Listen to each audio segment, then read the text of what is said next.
எவ்வளவு சிறந்த அறிவாளிகள் இருக்காங்க திமுகல, இன்னைக்கு இருக்கிறாங்க. ஆனா திருப்பியும் திரு மு க ஸ்டாலின் அவர்கள் ஒரு எதிர்கட்சி தலைவர்னா என்ன, ஈக்குவல் டு கேபினட் ரேங்கிங், அமைச்சருக்கு ஈக்குவல். தான் புள்ளதான் எதிர்கட்சி தலைவர் ஆகணும், திருப்பியும் ஒரு பட்டாபிஷேகம்.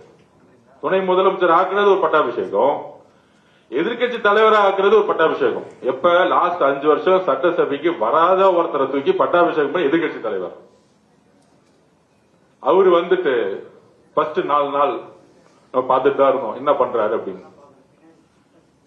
எந்திரிச்சு திடீர்னு ஒரு பேப்பர் எடுப்பாரு, சோபா மாடல் அதுன்னு பேசி திருப்பி உட்காந்துருவார். கடைசி நாள்ல முதலமைச்சர் பேச ஆரம்பிச்சாரு, எந்திரிச்சிட்டு இப்படிலாம் பேசக்கூடாது, பார்ட்டி ஃபண்ட் எல்லாம் பேசக்கூடாது. அப்ப வரலாற்றுல முதல் முறையா ஒரு முதலமைச்சர் தான் கடைசியா பேசி முடிப்பார். கவர்னருடைய உரைக்கு எல்லா கட்சியோட தலைவர்கள் பேசுவாங்க, எதிர்கட்சி தலைவர் பேசுவாரு, எல்லாத்துக்கும் பதில் வந்து முதலமைச்சர் கொடுப்பார். அதோட சட்டசபை முடிஞ்சிட்டு தேதி குறிப்பிடாம முடிச்சு வைப்பாங்க. இது எல்லாருக்கும் தெரியும். சபாநாயகர் திடீர்னு ஒண்ணு சொல்லிட்டார், மாண்புமிகு எதிர்கட்சி தலைவர்கள் முதலமைச்சர் பேசி முடிக்கட்டும், உங்களுக்கு பேசுறதுக்கு வாய்ப்பு தரேன். இது சுதந்திர வரலாற்றில் தமிழ்நாட்டில் இதுவரைக்கும் எந்த சபாநாயகரும் சொன்னதே கிடையாது. உங்களுக்கு அறிவு இருந்தா, திறமை இருந்தா, திராவிட முன்னேற்ற கழகத்தின் ஒரு உண்மையான எதிர்கட்சி தலைவரா இருந்திருந்தா அந்த வாய்ப்பை பயன்படுத்திருக்கலாமா, முடியாதா? இதுவரைக்கும் முதலமைச்சருடைய உரை, ஒட்டுமொத்த உரையை எடுத்து பாத்துக்குவாங்க, தனிப்பட்ட விமர்சனங்கள் கிடையவே கிடையாது.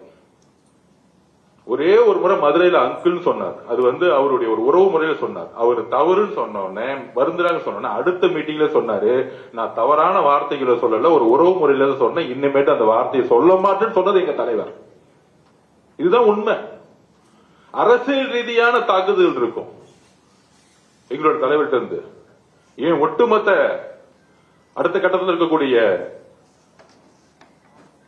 நிர்வாகிகள் ஆகட்டும், இதுவரைக்கும் தவறா ஒருமையில ஒரு பெண்ணை நோக்கிய விமர்சனம் தமிழக வெற்றி கழகத்துடைய நிர்வாகிகள் வந்ததே கிடையாது. இதுதான் எங்களுடைய வளர்ப்பு, எங்க தலைவர்கிட்ட நான் கத்துக்கிட்டேன். அப்ப எதிர்கட்சி தலைவரா இருக்கக்கூடிய பணி என்ன? அண்ணா உருவாக்கிய இயக்கம், சமூக நீதியும் மாநில சுயாட்சியும் பேசி பேசி வளர்ந்த இயக்கம். அதுக்கப்புறம் கலைஞர் 1000 குற்றச்சாட்டுகள் இருக்கான், சமூக நீதி பேசி கட்சியை வளர்த்தார். அவரும் பெண்களை கொச்சையா பேசக்கூடிய வழக்கத்தை திருமதி இந்திரா காந்தி மேடம் கிட்ட இருந்து கொண்டு வந்தார். அது என்ன பேசினார் அதுக்குள்ள போக விரும்பல, இறந்தவரை பத்தி பேச வேணாம், வரலாறு. அப்ப ஜெயலலிதா அம்மா பொதுச் செயலர் ஆன முதலமைச்சர் ஆன அன்னைக்கு உருவான பண்பாடு திமுக, ஒரு பெண்ணுடைய தலைமையை விமர்சிக்க மாட்டாங்க. ஒரு பெண் முதலமைச்சரா இருக்கும் பொழுது அந்த முதலமைச்சர் செய்யக்கூடிய நிர்வாகத்தை விமர்சிக்க மாட்டாங்க. தேர்தல் அரசியலை எதிர்கொள்ளக்கூடிய பிரச்சாரத்தை உருவாக்க மாட்டாங்க. தனிப்பட்ட தாக்குதல்கள், ஒரு பெண்ணுடைய உடல், உறவு. பெரியார் அப்பயே சொன்னார், பெண்ணை கடவுளா பாக்குறதோட பெண்ணை சக மனுஷியா பாருங்க, நம்மள ஒரு ஆளா பாருங்க. புனிதமா பேசுறது முக்கியம் இல்ல, சமத்துவமா பேசுறதுதான் முக்கியம். இந்த சிந்தனை உங்களுக்கு இல்லை திரு உதயநிதி அவர்களே.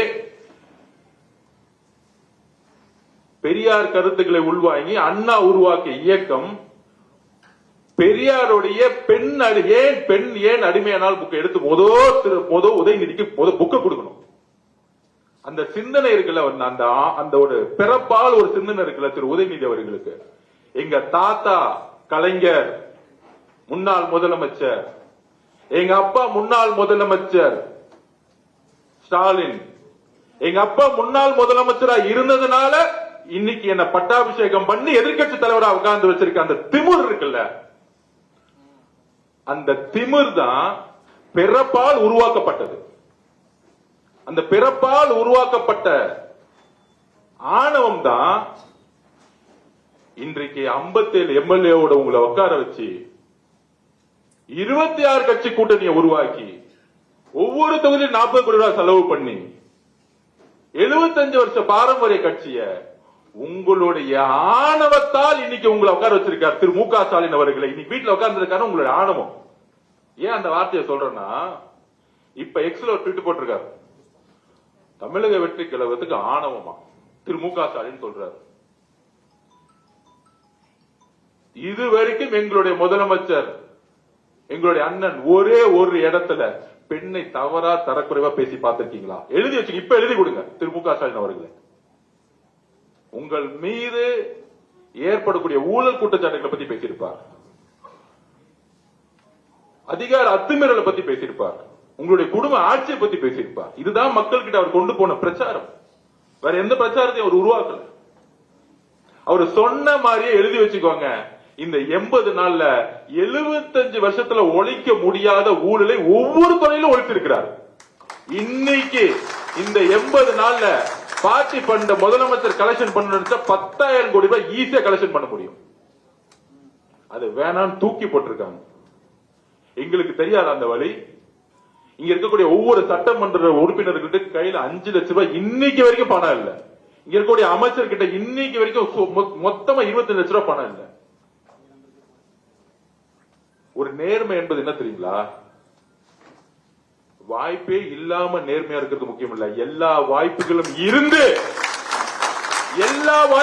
இருந்து ஒரு மனிதன் அதிகாரமும் அந்த பலமும் இருக்கும் பொழுது நேர்மையா என் மக்கள்கிட்ட என்ன சொன்னோமாங்க நிமிர்ந்து ஒவ்வொரு நாள் உட்கார்ந்துக்காரு பாத்தீங்களா எங்களோட முதலமைச்சர். அந்த நேர்மைதான் மக்கள் அவரை நேசிக்க வைக்கிறது. அந்த நேர்மைதான் தமிழ்நாட்டுடைய ஒட்டுமொத்த பெண்களுடைய அண்ணனாவும் தம்பியாவும் மகனாவும் இருக்கிறார் எங்க தலைவர்.